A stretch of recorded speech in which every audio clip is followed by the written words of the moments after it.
Hello, hope you're all doing well. I know it's been long since I posted anything here. I will try to be consistent in posting. I'm so grateful for all the comments and views for my previous video. I have linked here my previous video at the top right corner. Please do watch. Let's jump into today's topic, the C++ auto specifier. Auto is a C++ specifier. It is basically a placeholder for an actual type. Or in other words, the compiler reserves a type for a variable or function which have yet to be finalized. So, auto is basically an automatic type deduction mechanism. Why do we need auto? Usually, as a developer, what we do while declaring or defining a variable. So, I might declare a variable as just int I, that's it, without any initializer. It's not a good practice. Why? Let me try to print this.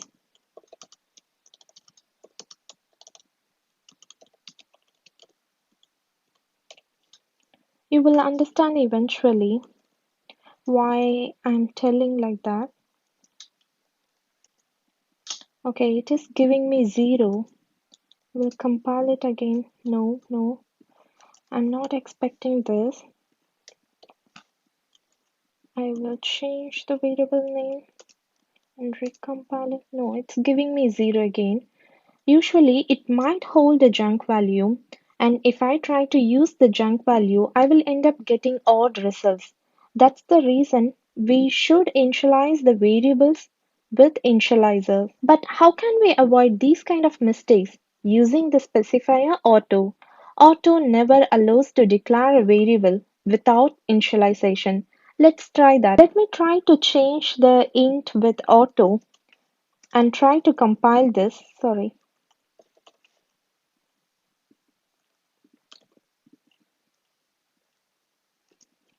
It will not definitely compile because it requires an initializer.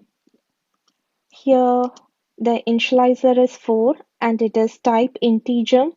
So the compiler deduces it to the type of the initializer here.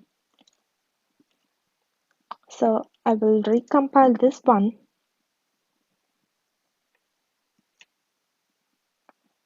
Okay, now it's giving me the value as 4. Now I want to ensure that the type is integer. So I'm gonna use the type ID operator to verify.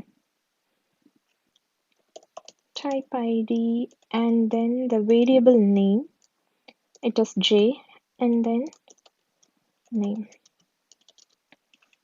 So this is the syntax for the type ID. Here let me compile this. Okay, here the I is for integer. If it displays F, then it means float. D for double. Let's begin with other integral types, double, float. So let me add a new line.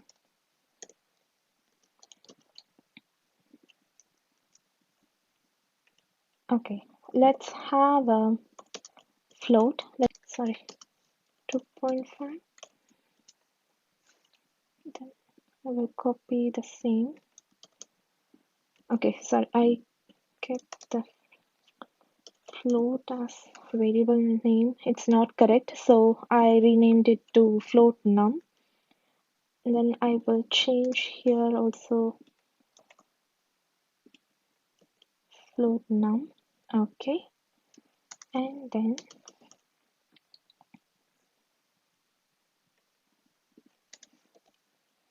instead of the new line, I'll give the tab space. Okay, I expect this to be float. Let me save this and compile and run. Okay, but it turns out it is double but not float.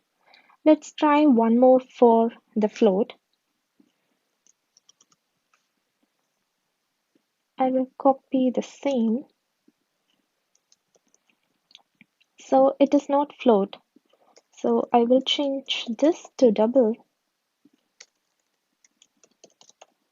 double, double, and double.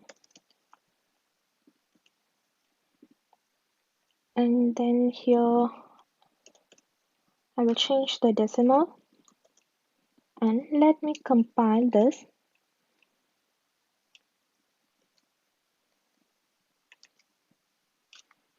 Okay, again it is double.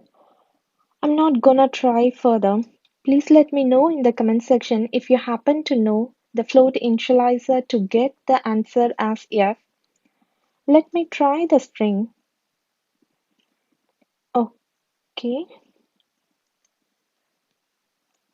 auto str, and we can give something as developer,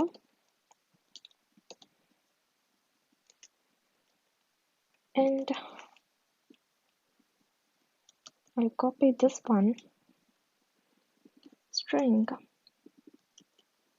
and here also change it to string. And I have saved this, and let me compile this.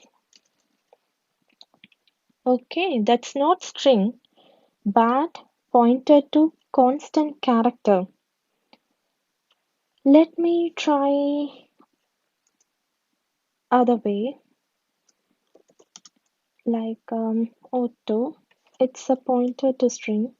Let me copy the same.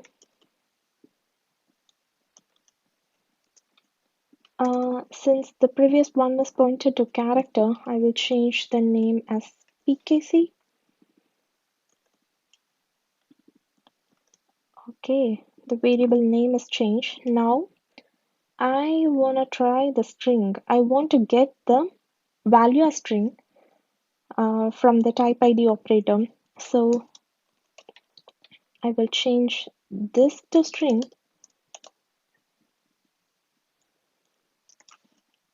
and I will save this and let me recompile. Okay, we got string. I'm really not sure about all these things, IEEE and those things. Now we understood Auto is pretty good and doesn't allow the developers to make mistakes without initializing. If I want to typecast, then I need to specify the type both on the right and left. I want to typecast this J to unsigned integer 64. So what I usually do is in 64t and some variable 2 equal to static cast. Since I want to typecast, I need to use static cast, and then u in 64t, I need to specify the variable which I want to typecast. So in my case it is j, so that's okay. Now we already know j has the auto type as integer. Now we are interested in this variable. So let me have this variable 2. Let's compile this one.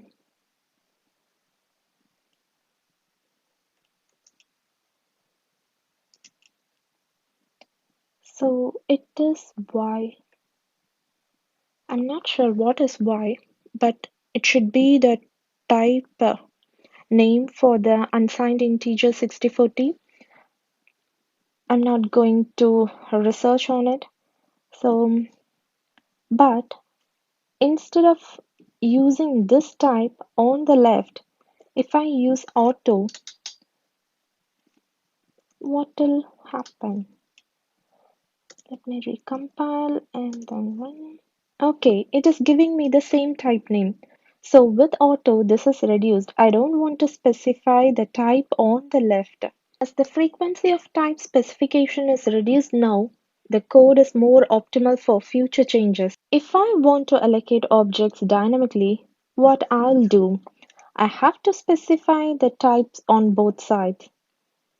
For example, character and asterisk. Let me have the variable name as array, and if it is a raw pointer, I need to have new, and then again type character, and then size. Let me have 5, and I will initialize it with 0.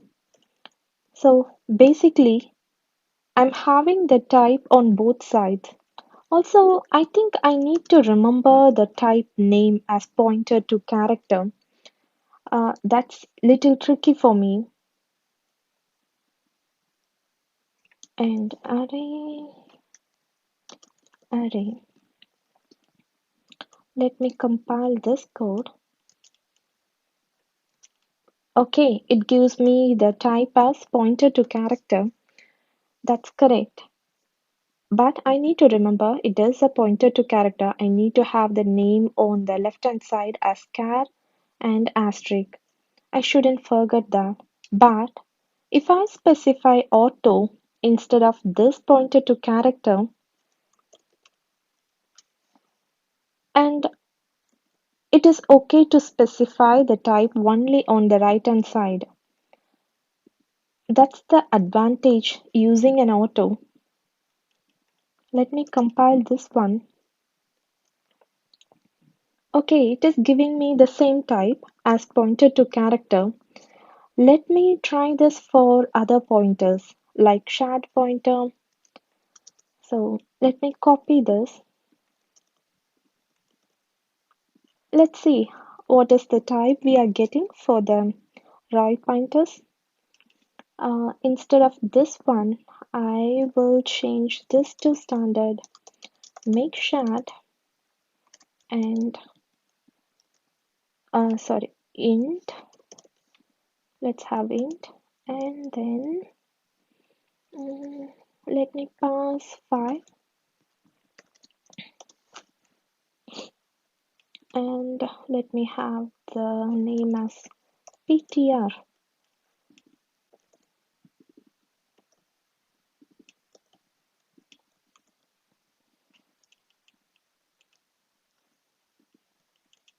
Let's compile this.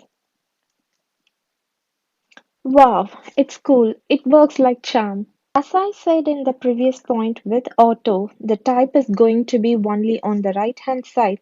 So there is going to be a consistent style in coding. Okay, let's try simple lambda. I want to add two numbers and store it in some variable. So the variable name is result, and I want to add two numbers. So 5 plus 6. Okay, this will work, no problem in it. So let me have a lambda for this add operation. So let me change this expression to a function add 5 comma 6, and I'm going to have a generic lambda for this add function. So let me have the type as auto because we want to verify the type auto. The auto specifier is working for the lambda, and the lambda name is add, and I'm going to pass the parameters as auto. You know, the generic lambda is a function whose parameters and return types are auto. Return num1 plus num2. Okay, I defined the lambda. Let's compile this.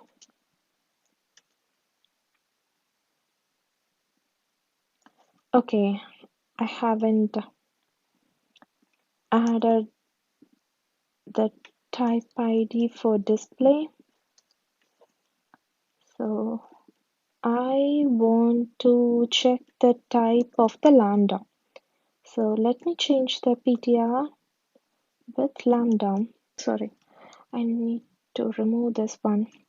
Since this is not a variable, we can't print this Since this is a function, we can't print this.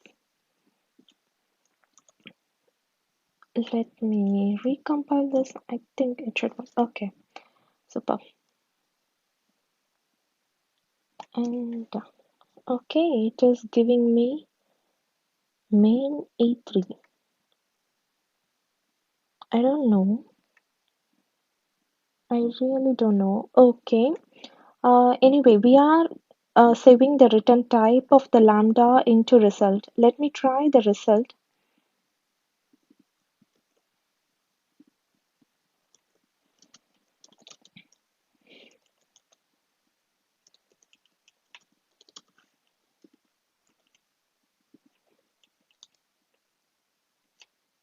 Hmm. Okay, cool. It is an integer. This is working. Let's try for string. Without string, we can't survive. Mm, so let me have a new statement. Let me copy this one.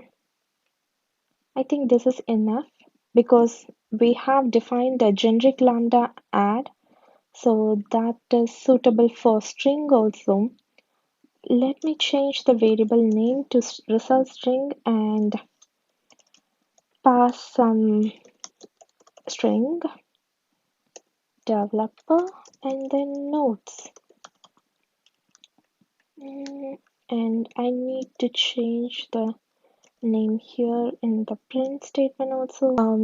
We don't have an operator plus for the pointer to constant character, but we do have an operator for the standard string. So I will pass the string as standard string to get rid of this error. I hope that should work.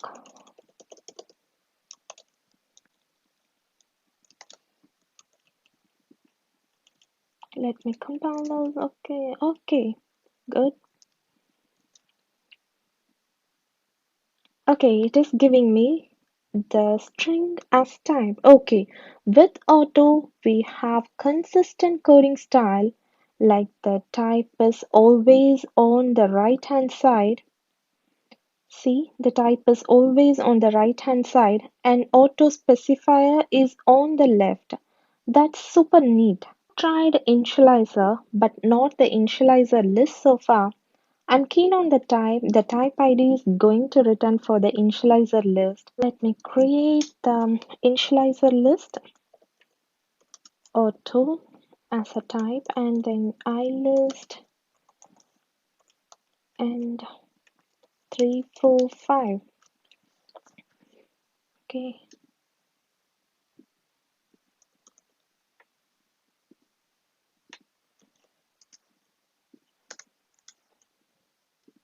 I'll change the variable names. Okay, let me remove this.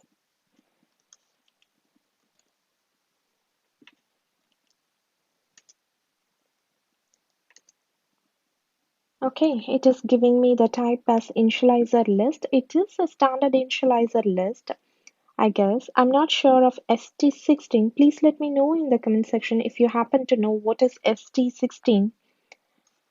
Now, the initializer list reminds me the container vector, but both are different. So let me create a vector variable, auto and a vector. So we have already seen in the previous point that we don't want to specify the type on the left. So I'm keeping it as auto.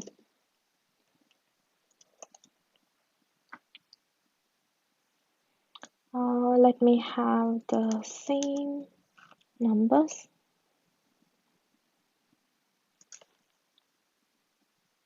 And then let's verify the type. Instead of ilist, it's vector. Sorry.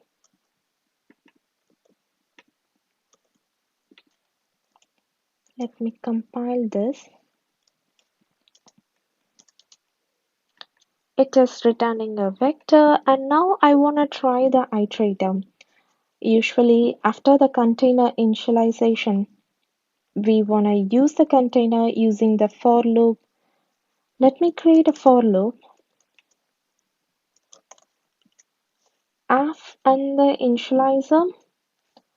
So usually I'll specify the initializer iterator as like this, and the variable name,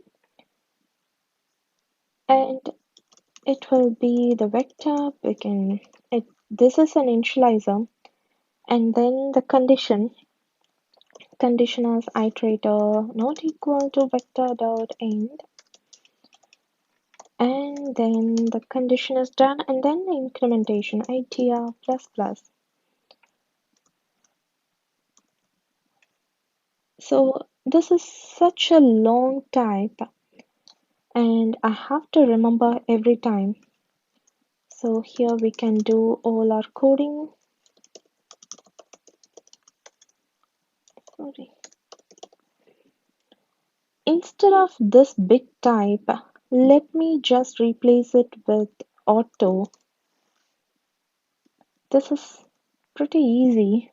I don't want to remember the big type names. And let me print the type name also. I forgot. Okay, instead of vector itr, and then let me recompile. Nice. It's giving me the type as iterator. This sums up the fourth point. It saves time in typing long names and, of course, remembering the names. If I want to know the size of this vector, I may accidentally use integer as type instead of size t, something like this. And even the compiler will not warn me about this. Let's compile. See, it is not warning me. So typically, I may end up using the signed integer instead of unsigned integer. That's a huge mistake.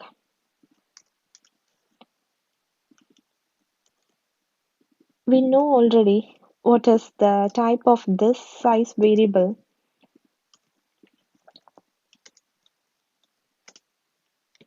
It is an integer. So as a beginner, we all make this mistake, and we all made it. What is happening here is the right-hand operand is implicitly converted to the left-hand operand. But Auto Specifier comes to rescue to prevent this happening. I'm replacing this int with auto, and let's recompile this. See, now the type has changed. I guess miss for the type size t. Think we have learned a lot, but if you are preparing for interviews, these points will help you a lot. So please save this video and watch it later. Okay, we have reached the end of this tutorial. I will meet you in next part where I will discuss about where auto can't be used. I will link all the programs down at the description. Also, please don't forget to subscribe my channel and like this video. Thank you for joining.